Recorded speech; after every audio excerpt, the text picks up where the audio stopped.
அஹ்மது இப்னு ஹம்பல் ரஹ்மத்துல்லாஹி அலைஹி அவர்கள் கூறுவார்கள், அத்துன்யா தாருன் அமல், இந்த உலகம் என்பது அமல் செய்வதற்கான இடமாக இருக்குது.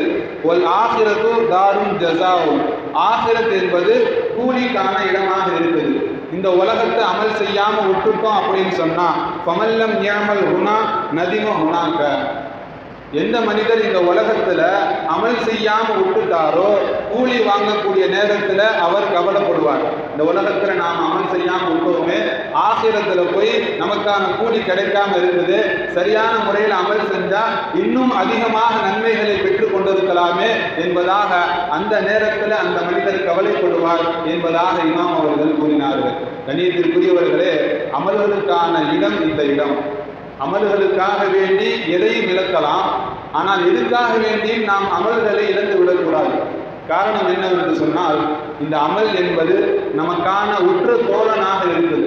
யாருமே வர முடியாத இடத்துக்கெல்லாம் நமக்காக வேண்டி இருக்கக்கூடிய, நம்மை பாதுகாக்கக்கூடிய மிக முக்கியமான ஒரு விஷயம் அமலாக இருக்குது. எல்லா மனிதர்களும் நாம் மௌத்தானதுக்கு பிறகு கபர் வரைனா வருவாங்க, கபர் வரைனா வருவாங்க. எவ்வளோ பெரிய நம்ம நேசித்தவங்களா இருந்தாலும் கபர் வரைனா வருவாங்க. கபருக்குள்ள எந்த மனிதரும் வரமாட்டாங்க. இவர் எனக்கு ரொம்ப பிடிச்சவர், இவர் என்னுடைய தந்தை, இவர் என்னுடைய பிள்ளை என்பதாக நானும் அவரோட இருந்துக்கிறேன் என்று எந்த மனிதர்களும் வரமாட்டாங்க.